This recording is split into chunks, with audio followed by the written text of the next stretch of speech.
Hey, music lovers, what if one daring challenge could change everything? Picture this. A late night, a grand piano, and a promise that sparks a melody you'll never forget.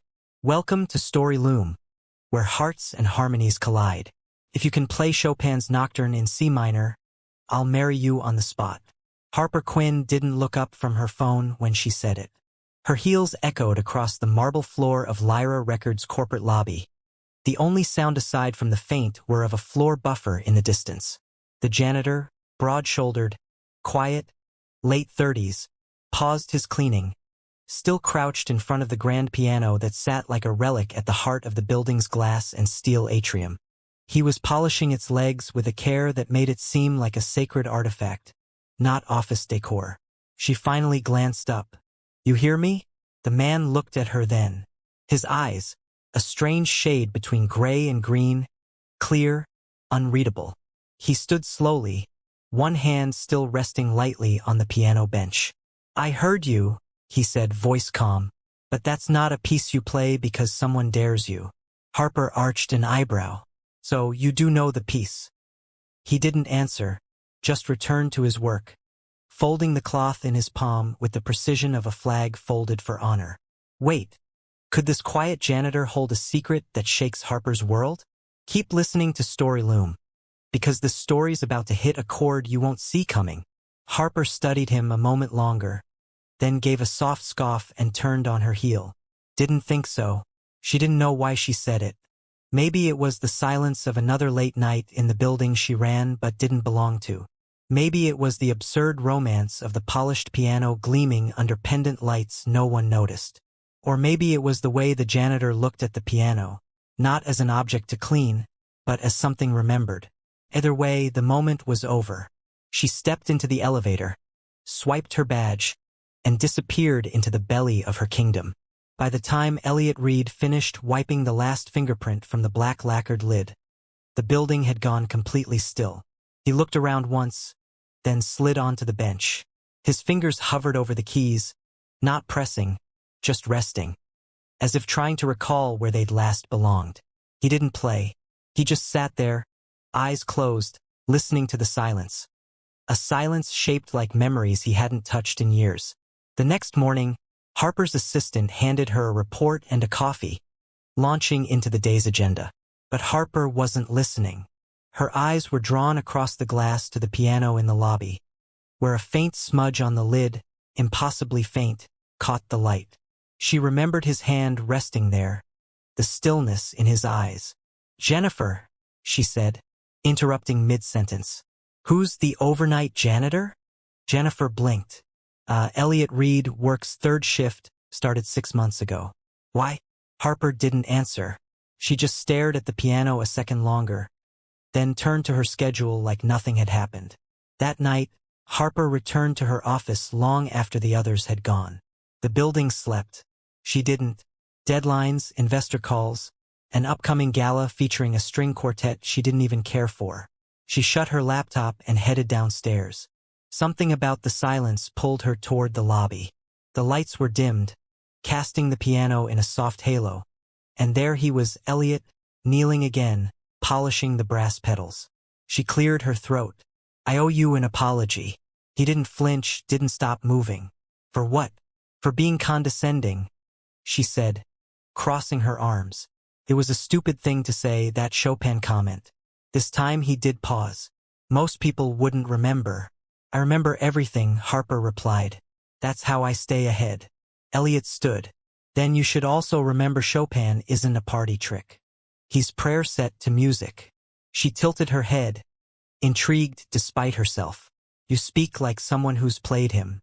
He gave a small, cryptic smile. "I played a lot of things. Doesn't mean I still do." "Why not?" "Because some things stop belonging to you when you stop needing them to survive." Harper was quiet. "Then that sounds like something a man says when he's lost more than he expected to." Elliot looked at her, long and hard.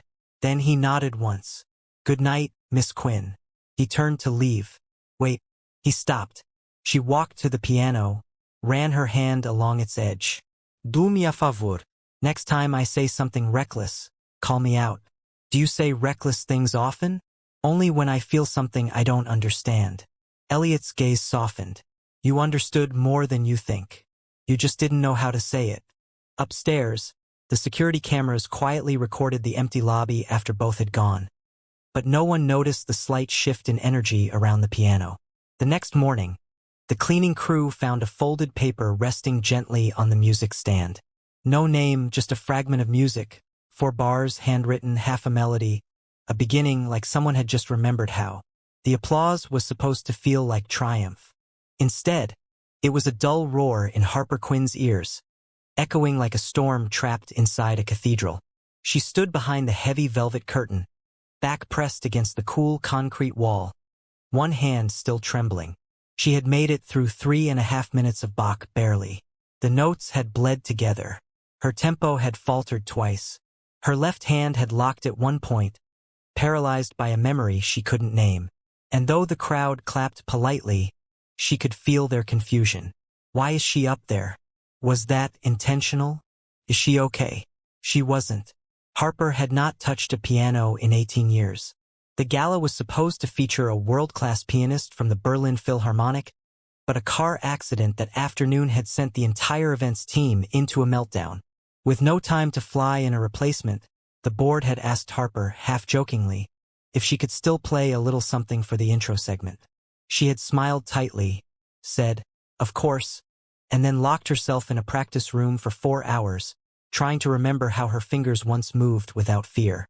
She should have refused, but pride is a strange god. It lets you burn rather than bow.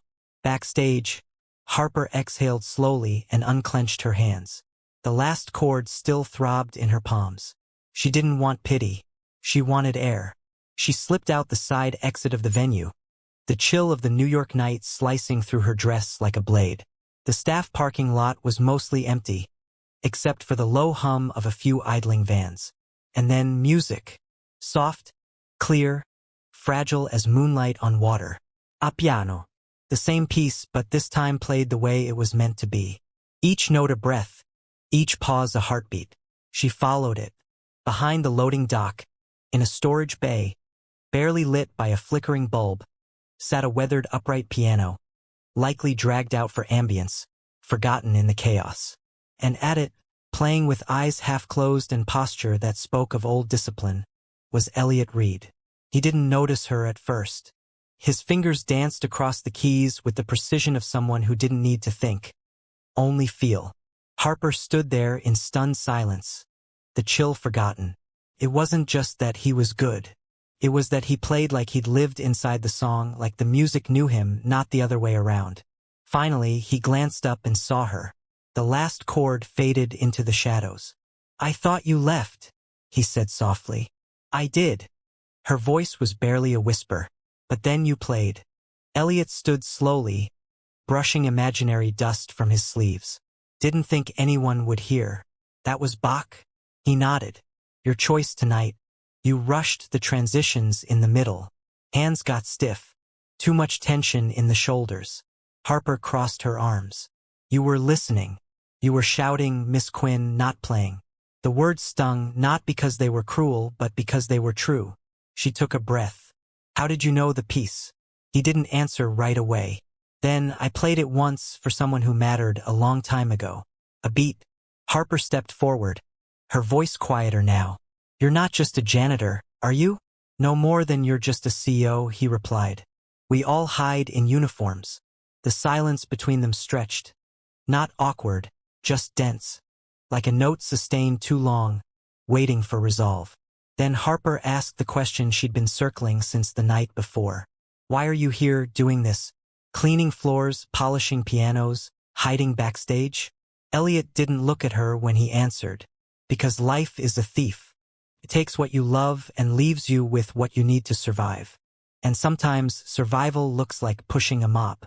Harper's throat tightened. "That's a poetic way of saying you gave up."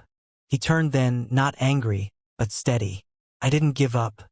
I gave everything. There's a difference." And in that moment, Harper saw it. Not just the man who could play, but the man who had stopped. Not because he lacked talent. Not because no one believed in him. But because something or someone had mattered more. She swallowed hard. You should have been on that stage tonight. Elliot shook his head. It wasn't my place. Then where is your place? She asked, stepping closer. Because clearly it's not behind a cart of cleaning supplies. He looked at her, a flicker of something behind his eyes. Grief, maybe, or something older. My place, he said slowly, is beside the person who needs me most. And with that, he stepped away from the piano, as if the song were finished. Harper stood frozen, the night pressing in. She thought of all the concerts she'd attended, all the prodigies her label had signed, all those brilliant performers chasing fame like it was oxygen. But this man had played a song she couldn't forget, then walked away like it was nothing, or maybe like it was everything. That night, back in her penthouse, Harper couldn't sleep. She found herself scrolling through databases, press clippings, old concert programs. No trace, no name, nothing that connected a janitor named Elliot Reed to any musical past, except one blurry photo. A young man, 20-something, playing piano at a chamber concert in Montreal. The face was younger, but the eyes, same strange shade, same stillness. Caption: E. Reed, finalist, Strada George Classical Showcase, 2005. Beneath it, in small print, considered a rising star. Disappeared from the circuit in 2009. Harper leaned back, heart pounding. Elliot Reed wasn't just a janitor. He was a fallen star, one who'd let the world forget he ever burned. And somehow she didn't want to forget him at all. Tell me the truth, Harper said. Elliot didn't even blink. He just looked up from the stainless steel sink he was scrubbing in the executive break room. About what? About who you are. She stepped fully into the room, closing the door behind her. Because I spent the last 3 hours digging through every concert archive from here to Montreal. And you're not just a guy who knows Bach. You were E. Reed, finalist, rising star, a name people thought would become legend. Elliot rinsed the rag in silence. You disappeared in 2009. She continued, voice low, steady. No Scandaus, no Farevel Tour, no Interviews. You just vanished. And now you're pushing a cart down the same hallways where people who couldn't hold a candle to your playing get standing ovations. He placed the rag down gently, as if it were porcelain. You've done your homework. I'm thorough, she said. I don't like mysteries in my building. Elliot dried his hands. I'm not a mystery, Miss Quinn. I'm just a man doing his job. No, Harper said, stepping closer. You're a man hiding, and I want to know why. There was a long pause. Then he sighed, leaned back against the counter, arms crossed loosely. You ever lose everything that made sense to you in one moment? Harper said nothing. You train your whole life to master something, Elliot continued, eyes far away.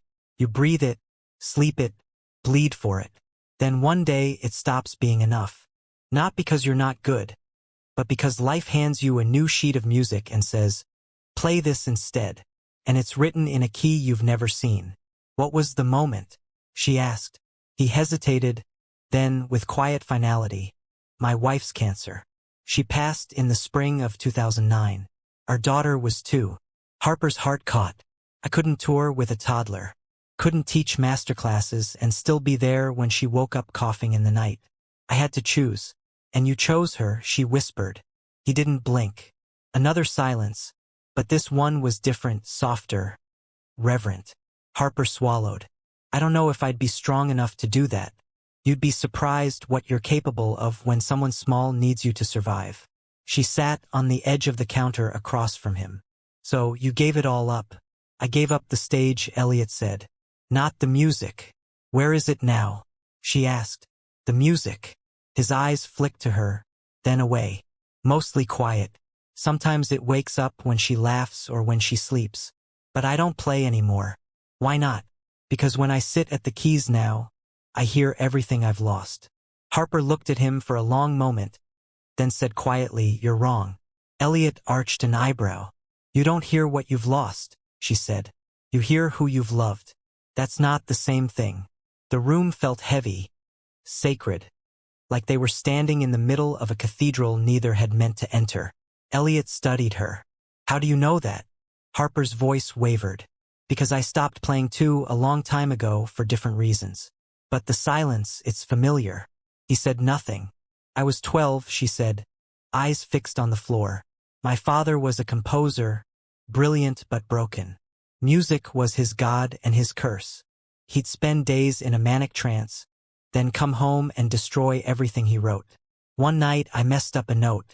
He said, "Don't touch that piano again until you're worth hearing." I never played after that. Elliot's jaw tightened. You still believe him? Harper looked up. I don't know, but I still hear him. Elliot walked to the sink, rinsed his hands again, then turned off the water with a soft click. You ever play for someone who doesn't know who you are? He asked. No. Then maybe that's what we're both missing. The next night, Harper returned to the lobby well past midnight. The piano gleamed under low pendant lights, untouched. She sat, let her hands hover above the keys. Then, softly, cautiously, she began to play. The first notes were halting, like someone testing a language after years of silence. But she kept going. Her hands remembered more than her mind did. Then a second pair of hands joined hers. Not intrusive, not showy, just there, lifting the melody where she dropped it, building a harmony that wrapped around her like a second chance. She didn't look up. She didn't need to. Elliot sat beside her, expression unreadable, playing as if the past wasn't chasing either of them. They played together, a patchwork of broken rhythms and half-remembered scales, and yet, somehow, it was beautiful. When they finished, neither spoke for a long time. Then Elliot said, "Your left hand still tenses when you're uncertain." Harper exhaled a breath she hadn't realized she'd been holding. So does my heart. He looked at her. The two are usually connected. She turned to face him. What was that piece we just played? I don't know, he said. We made it up. Harper smiled. Not the practiced boardroom smile, but something real, tired, warm. Maybe we should finish it someday. Elliot nodded. Maybe we already started. Later, as Harper rode the elevator alone to the top floor, she realized something she hadn't felt in a very, very long time. Hope. It didn't feel loud or grand, just like a key gently turning inside a door she hadn't touched in years. And somewhere beneath it all, buried deep in the echoes of Chopin and Bach and her father's voice, she heard a different melody now. One that didn't belong to loss, one that might, just might, belong to her. The first thing Harper noticed was that his apartment didn't look like it belonged to a janitor. It wasn't expensive or large or particularly stylish, but it was lived in warmly. Every surface was clean. A worn couch sat beneath a wall covered in framed sheet music, and a second-hand bookshelf sagged with classical scores and children's books. The faint scent of cinnamon lingered in the air, and somewhere in the back, a tea kettle was beginning to whistle. But the centerpiece of the small living room was a piano. Upright, modest, but well cared for, tucked beneath a window where the sunlight fell like a curtain of gold. Harper hadn't meant to come inside. She just walked Elliot home after an impromptu dinner. Burgers, nothing fancy. But Luna had tugged on her hand and said, "Come see my music wall." And before Harper could say no, she was in. Now she stood frozen, her eyes locked on the piano. That's where it started, Elliot said quietly, stepping past her with 2 mugs of tea.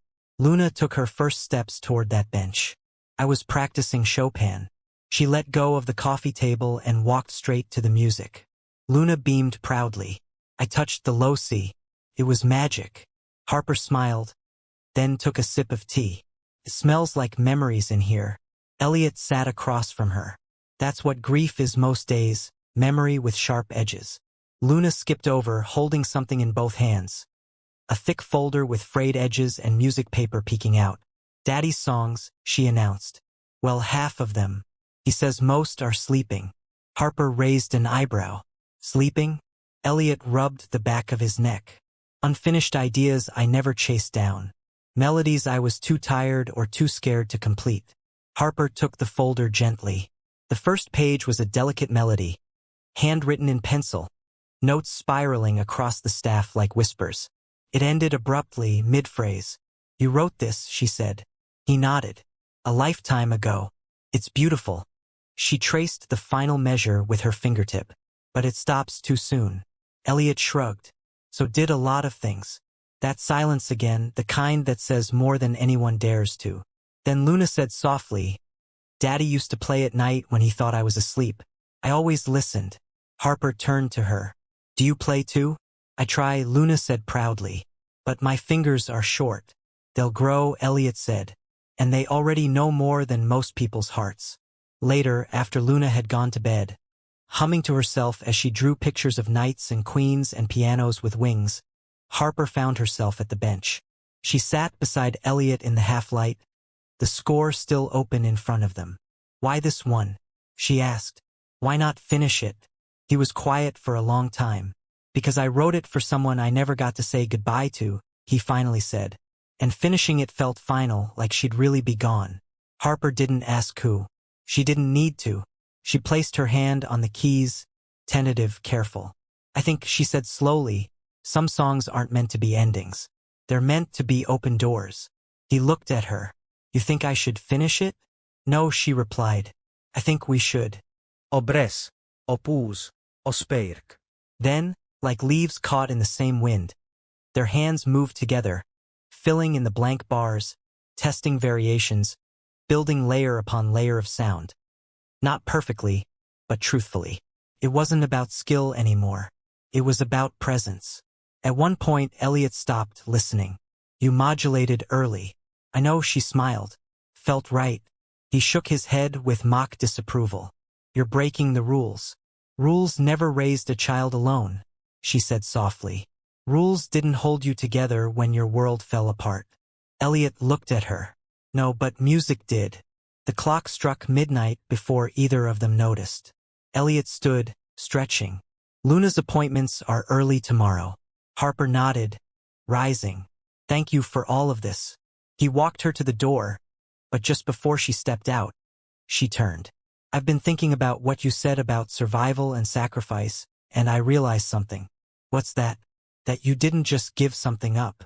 You gave yourself away, piece by piece, to build something bigger than you." He didn't speak. "You're not unfinished, Elliot. You're just waiting for the right person to turn the page." He swallowed hard. "Maybe it's time." She stepped into the hallway. "Good night, Mr. Reed." He smiled faintly. "Good night, Miss Quinn." And as the door closed between them, Harper realized she hadn't been this afraid or this alive in years. Not because of who he was, but because of who she was with him. The next time Harper visited, it wasn't planned. She told herself she was just dropping by after a client meeting uptown. But the truth was, the silence in her penthouse had begun to feel deafening again, and she was starting to realize something. Sometimes it wasn't music you missed. Sometimes it was the people who made you want to listen. When Elliot opened the door, Luna barreled into Harper with an enthusiastic hug, nearly knocking her purse sideways. "You came back." The girl beamed. "I was practicing the new piece. I gave it a title." Harper crouched to her level. "Yeah? What is it?" Luna held up a sheet of paper with bold, colorful letters. "The Song That Never Sleeps." Elliot raised an amused eyebrow from behind her. "Her naming skills are dramatic." Harper smiled. "No, she understands something most composers forget. That real music doesn't end when the notes stop." Luna twirled, giggling. "I knew you'd get it." They gathered around the piano again, this time in daylight. Harper noticed Luna sitting with surprising posture, fingers resting lightly on the keys. Elliot sat beside her, adjusting her wrist with the gentleness of a craftsman. "Ready?" he asked. Luna nodded, starting with the left hand, the pattern offbeat. "I hear it in threes, not fours." Harper tilted her head. "You hear that?" Luna gave a modest shrug. "It's just there if you listen with your eyes closed." Elliot grinned. "She's got what the teachers used to call an absolute ear. Knows when a note is even a quarter tone sharp." Harper crossed her arms, watching the little girl play a broken-down arpeggio like she was unlocking a treasure map. "You didn't tell me she was gifted," Harper said. "She's not a trophy," Elliot replied. "She's just Luna." Harper met his eyes. "That's the most beautiful thing a parent can say." After practice, Luna curled up on the sofa with a sketch pad. She drew her usual whimsical figures. Pianos with wings, music notes shaped like hearts. A woman with flowing red hair labeled Queen Harper. Harper laughed when she saw it. I've never been royalty before. You wear high heels like a queen, Luna said simply. Elliot walked in with hot chocolate and set it down with a smile. She only calls people queen when they make her feel safe. Harper blinked. That's a high compliment. She doesn't say it often. Elliot's tone was quiet. Luna looked up. I used to call Mommy that too. The room fell silent. Not in awkwardness, but in reverence. Harper sat beside her. Do you remember her? Little things, Luna whispered. She smelled like orange tea, and her voice sounded like lullabies. Sometimes, when Daddy plays slow songs, I think she's in the room. Harper reached out, gently brushed a strand of hair from the girl's forehead. She sounds like someone who left a lot of love behind. She did, Elliot said from the doorway. His voice wasn't broken, but there was an ache in it, a hollow that had learned to echo gently instead of scream. Later, when Luna went to her room for a nap, Harper wandered to the bookshelf. She ran her fingers across worn bindings, old programs, photos of Elliot and Luna at parks, hospital waiting rooms, and birthday cakes with uneven candles. But what caught her attention was a faded journal with a red ribbon tucked inside. She opened it carefully and found pages of music, but also words, lyrics, handwritten, raw, unfinished, notes in the margins, scribbles, and revisions. A phrase repeated again and again. What we lose becomes what we love deeper. She turned. You wrote lyrics, too.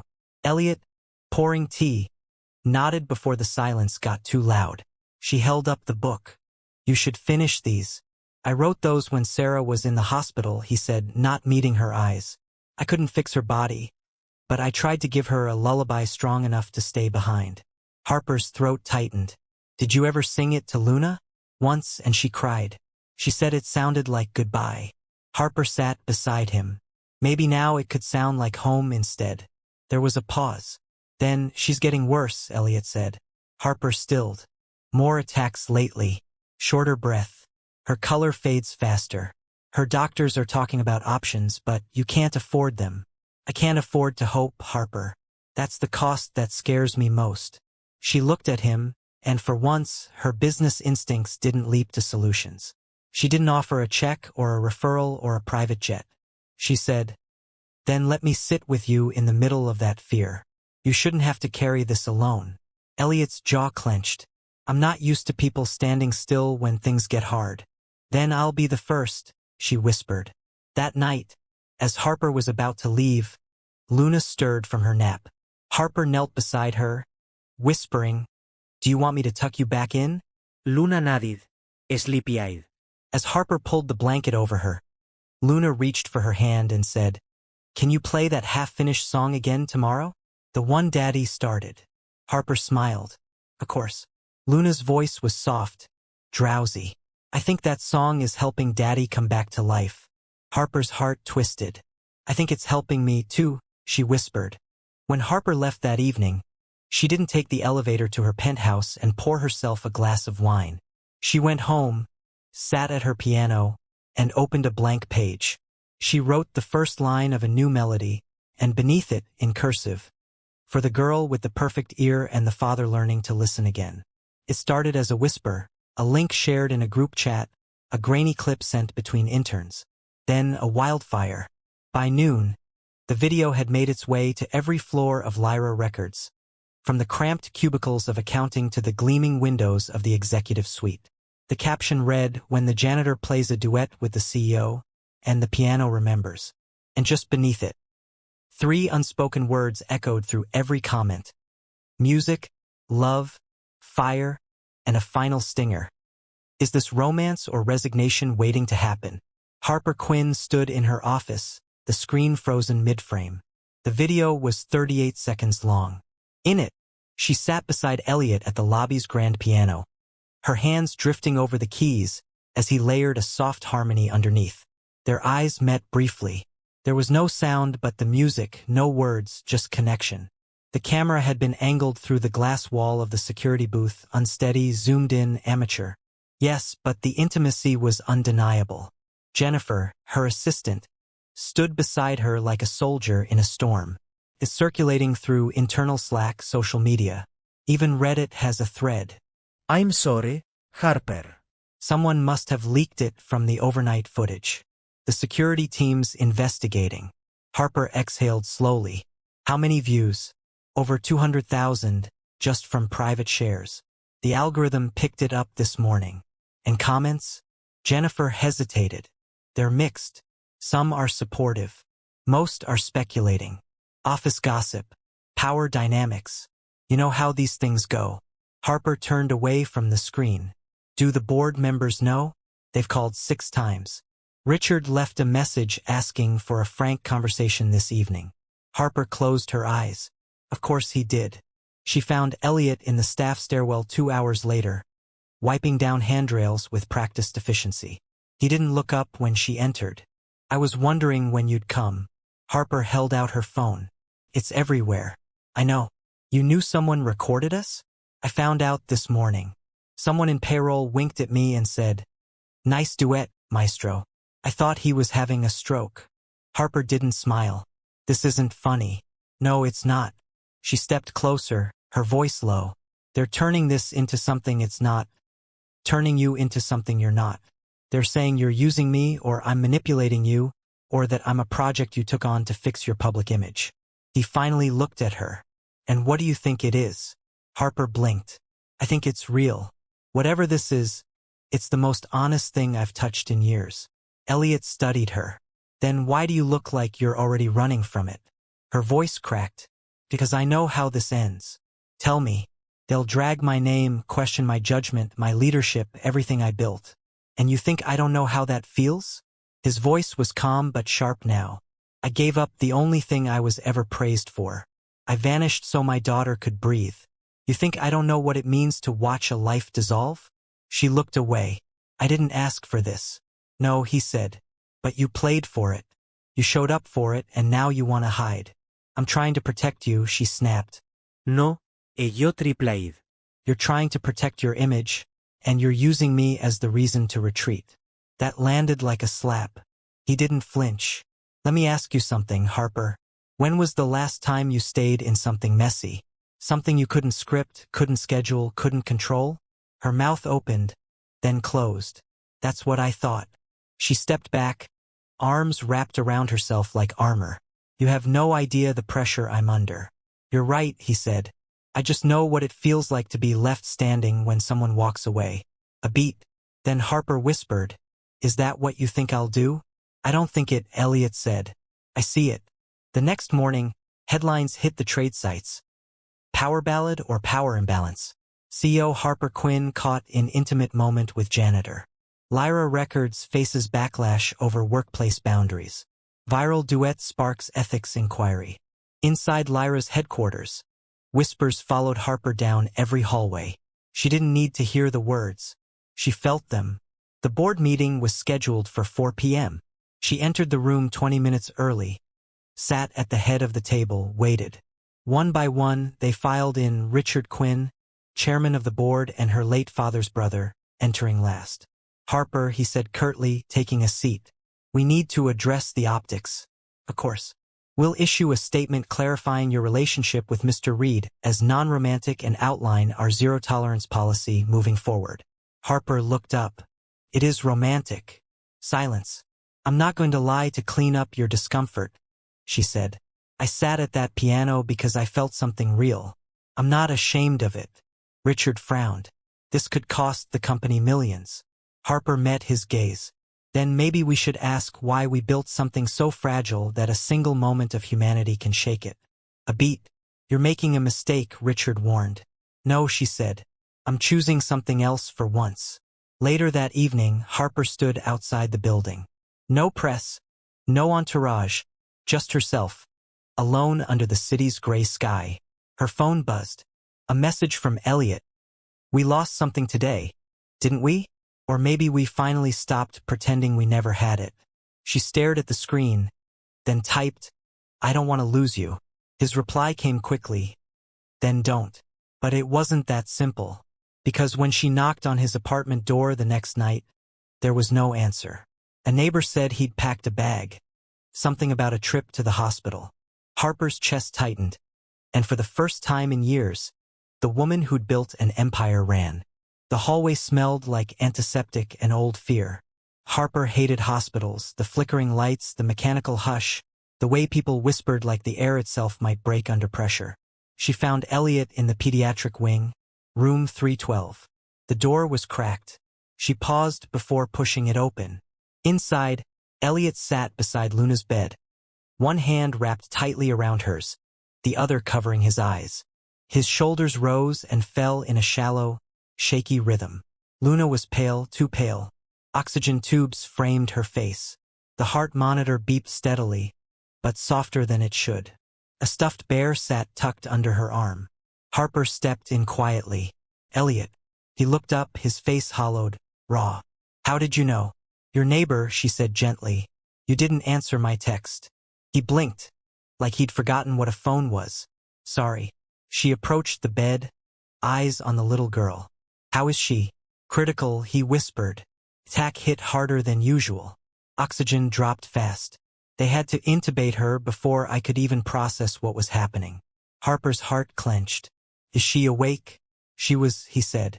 She kept asking for the song, the one we were writing together. His voice cracked. Couldn't finish it, he whispered. I promised I would, but I couldn't. Harper took his hand. Then we'll finish it now. He looked at her, tears brimming but not falling. You think she'll hear us? I think love travels, Harper said. Even through glass and wires and beeping machines, especially then. They sat at Luna's bedside, side by side. No piano, no keys, just two hands tapping the rhythm softly on her blanket. One melody, one harmony, half whispers of a lullaby still being born. And when Elliot finally sang, voice quiet, rusty from years of silence, Harper sang with him. The sky is dark, but not for long. The stars still hum while you sleep, my light, while I will stay to play the dawn into your day. Luna didn't open her eyes, but her small fingers twitched, just slightly. Harper felt it, the tiniest press against her palm. She heard, Harper said, voice breaking into a smile. She always does. A few hours later, the doctor entered, expression measured but kind. Her vitals are stabilizing, he said. The medication is helping, but this isn't sustainable long-term. She'll need more advanced treatment, a specialist team, likely out of state. Elliot stood. How long do we have? A few weeks, maybe less if another episode hits before her system recovers. You should prepare. The door closed. Silence swallowed the room again. Elliot leaned against the wall. I can't afford Boston. I can't even afford a second ER visit. Harper stepped forward. Then let me help. I can't ask you for that. You didn't ask, she said. I'm offering. He looked at her, pain flickering in every line of his face. Do you know what it feels like to have your dignity measured in invoices? She reached up, touched his cheek. Do you know what it feels like to have money and still feel useless? That stopped him. I've sat in boardrooms making million-dollar decisions while my soul begged for something real. She whispered, don't rob me of the chance to finally give something that matters. A beat. Then Elliot pulled her into a fierce, silent embrace. Not romantic, not restrained, just human. Two people holding each other at the edges of fear. The next day, Harper cleared her schedule, called every contact she had in pediatric cardiology, donated anonymously to the hospital foundation to fast-track Luna's transfer. But she didn't just write checks. She sat beside Luna, told her stories, brought coloring books and noise-canceling headphones, read her music notes like fairy tales. And slowly, room 312 stopped smelling like fear. It began to smell like hope. 3 days later, Luna was approved for transport. The specialist team in Boston would take her in within the week. Harper returned to Lyra Records that evening to sign a final document transferring her voting power. The board had forced her out. They called it a mutually agreed transition. She called it the price of honesty. As she packed her office, Jennifer entered quietly. You don't have to go like this. Yes, I do, Harper said. They built this tower without room for people like Elliot or Luna or even me, honestly. Jennifer hesitated, then handed her a folder. These came in the mail today. Fan letters from people who watched the video. They weren't mocking. They were moved. They said you made them feel again. Harper smiled softly. Then maybe I finally did something worth the noise. She left the building that night with a box under one arm and Elliot's old composition folder under the other. The next time she saw him, they were standing outside the car that would take Luna to Boston. Luna looked stronger. Still small, still fighting, but her eyes were bright, her smile steady. "Miss Harper," she said, tugging on her sleeve, "will you come visit me after I get my new heart?" Harper knelt. "I'll be there the day it starts to beat." Luna leaned in and whispered, "Bring the music." Elliot stood by, watching it all, his eyes misted but his posture proud. "Thank you," he said quietly. "You're welcome," she replied. "But I didn't save her. You did every day. You showed up when it was hard. That's what love looks like." He looked at her, really looked. "You saved me." They stood there for a long time after the car pulled away. No rush, no words, just music humming between them without sound. That night, Harper sat at her piano alone. She pulled out a blank sheet.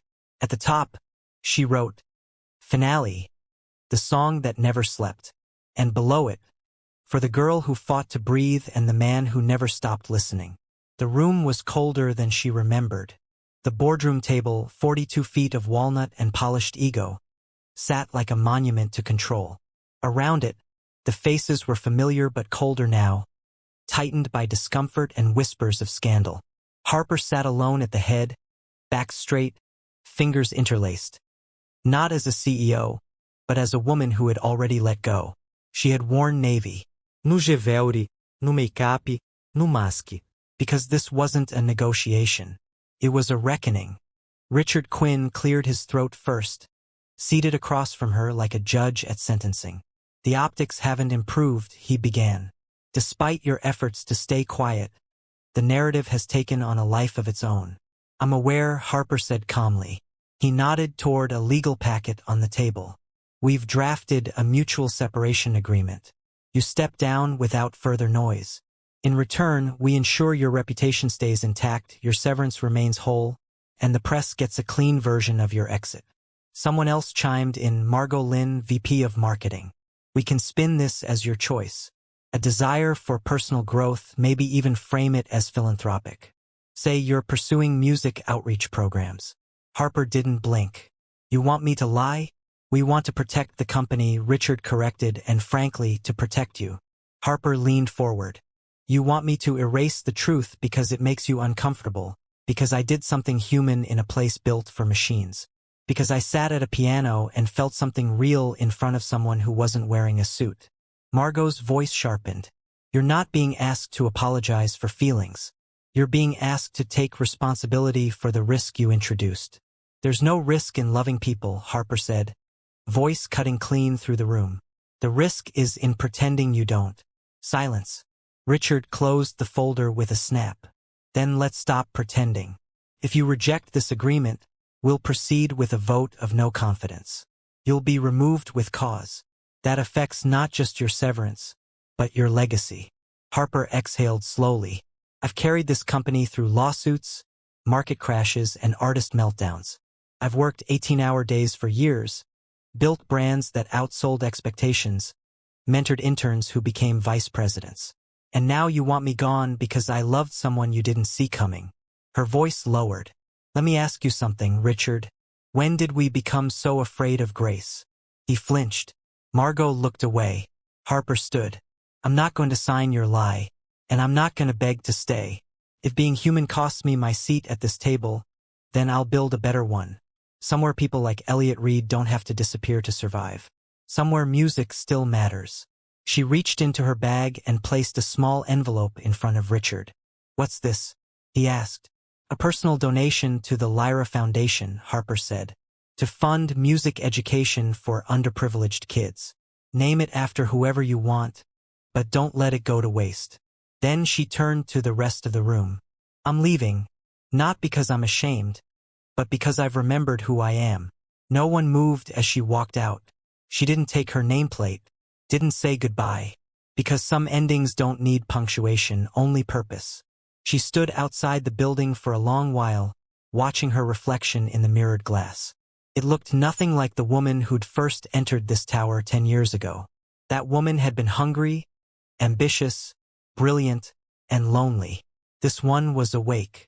And as she stepped onto the sidewalk into the afternoon light, Harper Quinn didn't feel like she was falling. She felt like she was returning.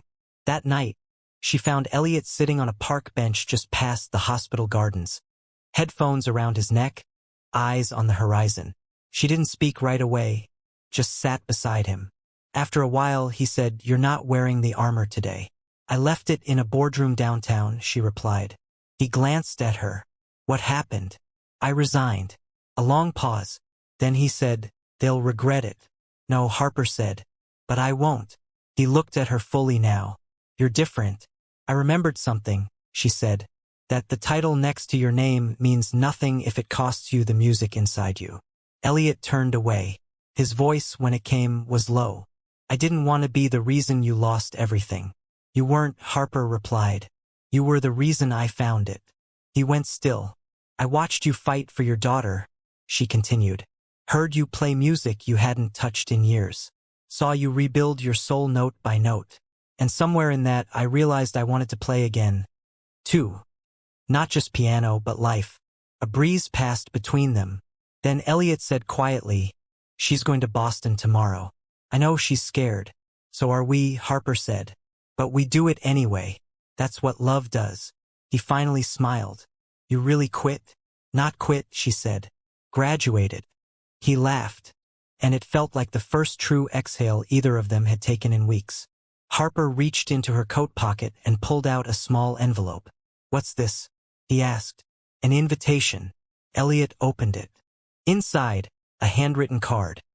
A celebration of new beginnings, featuring Elliot Reed, live at Lincoln Chapel. One night only. Proceeds to benefit the Luna Fund for Pediatric Music Therapy. He stared at it, stunned. "Harper, I haven't played for an audience in years." She met his eyes. "Then let them meet you." He held the card like it was fragile, sacred. "Why me?" "Because people need to hear what healing sounds like." Elliot swallowed hard. "What if I fail?" She reached for his hand. "Then fail in front of people who love you. That's the safest kind." They sat in silence after that, but it wasn't empty.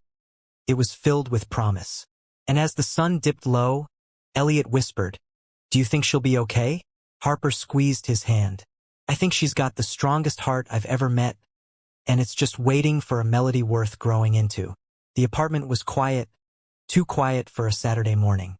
Elliot stood in the doorway of his tiny kitchen, staring at the folded piece of paper Luna had left on the counter. It wasn't her usual scribble on napkins or crayon trails across cereal boxes. This was different. A letter, carefully folded, addressed in shaky block letters. "To Daddy, from Luna."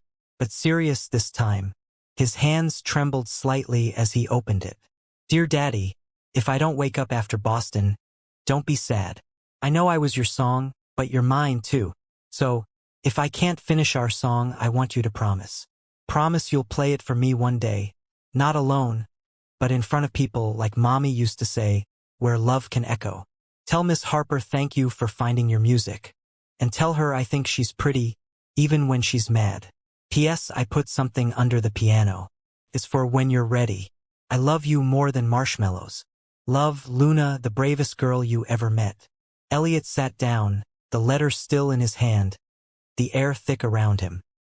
His eyes drifted to the corner of the living room, where his upright piano stood, dusty and long silent, but never unloved. He knelt beside it, pulled at the warped wood panel beneath the keys. Inside, tucked carefully in a jewelry box that used to belong to her mother, was a single brass key and a sticky note. "Use this when you feel like being loud again." A heart, a doodle of him at a piano, and a smiley sun drawn over the word loud. Elliot laughed through his tears. That key wasn't just a key. It was the spare to the chapel. The Lincoln Chapel was more rumor than venue. A tucked-away hall at the edge of the city park.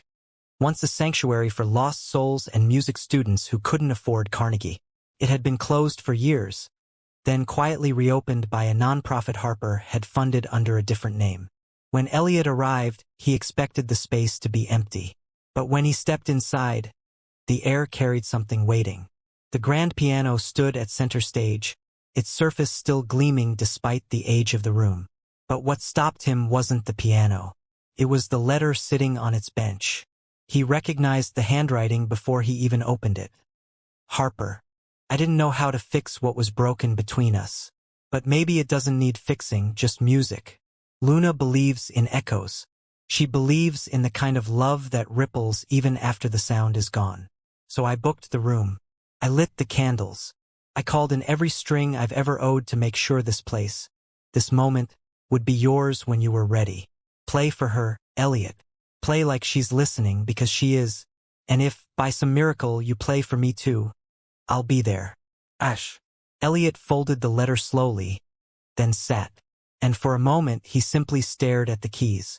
He'd played for record labels once, for concert halls, for applause and critics and dreams that now felt like another man's. But this would be the first time he played for his daughter. At 7 p.m. sharp, the chapel doors opened. It wasn't a concert. There were no tickets. Just people, dozens, then hundreds, who'd seen the viral video, who'd heard whispers of a janitor with fingers that healed. A woman from the hospital. A nurse who had held Luna's hand during the worst of it. Jennifer from Lyra. The security guard who used to slip Elliot extra mints at night. Even Margot Lynn without the boardroom armor. And Harper, standing quietly in the back. No camera, no press, just presence. Elliot didn't speak when he stepped on stage. He didn't need to, because when his fingers touched the keys, the room exhaled, and the music that poured from him wasn't polished, wasn't perfect, but it was pure. The song didn't have a name. It never needed one, but it carried every moment he'd lived. The hospital nights, the mop and bucket, the day Luna said her first word, the silence after his wife died, the look in Harper's eyes when she said, "You were the reason I found it." The room wept, not from sadness, but from truth. Midway through, Harper moved to the front row. She didn't cry. She listened. And Elliot, without looking up, whispered through the music, "This is for you, too." When the final note faded, the room didn't applaud. It just stood still, as if no one wanted to disturb the holiness of that silence. Then, one by one, people placed small candles at the base of the stage. Dozens of flickering lights, each one an echo, each one Luna. Later, Harper sat beside Elliot on the empty stage. "Do you think she heard it?" he asked. Harper took his hand. "I think she was the one playing it through you." He nodded slowly. "I didn't think I had anything left." She leaned her head gently to his shoulder. "Turns out," she whispered, "you were never empty, just waiting." Daddy, Luna whispered. "Can you play it again?" The song from the candles. Elliot looked up from her bedside, startled. She was awake. For the first time in days, her voice wasn't slurred by medication or swallowed by fatigue. Her eyes, still ringed in pale shadows, were clear and full of something he hadn't seen since she first fell ill, hope. He stood, his chair scraping against the hospital floor, but he didn't care. "Luna," he breathed, gripping her hand like it was a lifeline. She smiled faintly. "It was loud in my dreams, and warm." Elliot bent down, kissed her forehead, and for once didn't have to hide his tears. "You heard it." "I think I was it," she murmured. Across the room, Harper leaned against the wall, watching them. Her arms folded, eyes rimmed red from emotion and sleeplessness. "She woke up an hour after your performance," she said quietly. "The nurse said it was like her heart remembered how to fight." Elliot turned to Harper, his voice trembling. "I don't know what to say." "Then don't," she said gently. "Just stay here with her." That night, Luna stayed awake longer than she had in months. She sipped broth, played gently with a teddy bear, and even convinced a nurse to let her color with a clipboard in bed. And all the while, Elliot stayed beside her, humming that same unfinished lullaby. At one point, Luna looked up and said, "You didn't quit, Daddy." He blinked. "Quit what?" "Music. Life. Me." He was silent for a moment. Then he said, "I thought I did, but I was wrong." She grinned sleepily. Miss Harper was right. Love echoes even in silence. A week later, Lana was transferred to the Boston Cardiac Center. Harper arranged everything: logistics, specialists, and even a cozy temporary apartment nearby for Elliot to stay in during her recovery. It wasn't charity. It was investment in love, in healing, in all the things spreadsheets could never measure. Elliot tried to repay her, to protest, but Harper cut him off every time. "I've spent years buying silence," she said one night as they walked through the city, "donating to causes just to quiet my guilt. But this, helping you, helping her, this is the first time I've ever felt like I was building something worth hearing." He looked at her then, under the soft orange glow of a street lamp. "You know you're part of the melody now, right?" She smiled softly. "I was hoping you'd say that." The night before Luna's surgery, Harper joined Elliot and Luna for a quiet dinner in the apartment. It was just soup and grilled cheese, but to Luna it was fancy because they'd used cloth napkins. Midway through the meal, Luna turned to Harper and asked, "Do you love my dad?" Harper choked on her water. Elliot froze mid-bite. Luna. He gasped. "What?" she said innocently. "You look at each other like the movies, but real." Harper wiped her mouth and composed herself. "Well, your dad is very special." Luna nodded. "I know. He hides it, but he's basically magic." Elliot covered his face with both hands. I'm officially mortified. Harper leaned forward. "And if I did love him?" Luna shrugged. "Then you should tell him before his hair gets too gray." They all laughed. Deep, genuine, belly laughter. The kind that doesn't just echo, it roots itself in your bones.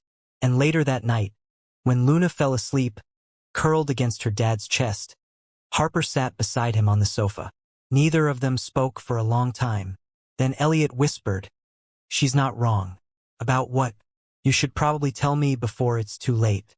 She tilted her head. "So what happens now?" Elliot looked around the chapel, the trees, the people still humming the melody. "I think we keep playing." In the weeks that followed, Elliot launched a foundation in Luna's name, the Song That Never Ends. Its mission, to bring music therapy into underfunded hospitals, schools, and community centers across the country. Harper left the boardroom behind. She joined the foundation, not as a CEO but as a co-founder, a pianist, and someone who had finally remembered what real power sounded like. They didn't chase fame or money or applause. They built a life full of small concerts in quiet rooms, Sunday pancakes, letters from children who said they felt heard for the first time. And every night before bed, Luna would say, "Play me the song, Daddy, the one that found me." And so he would, softly, lovingly, until she fell asleep. Because some stories don't end. They echo forever. And maybe that's what life is all about. Not the noise we make when we're seen, but the echoes we leave behind when we love deeply, even in silence. Now, I'd love to hear from you. Where in the world are you watching this story from? Drop a comment and let Storyloom know, because your presence here means more than you think. If this story touched your heart, if it reminded you of someone you love, or simply gave you a reason to smile today, please consider subscribing to Storyloom. There are many more stories waiting to be told.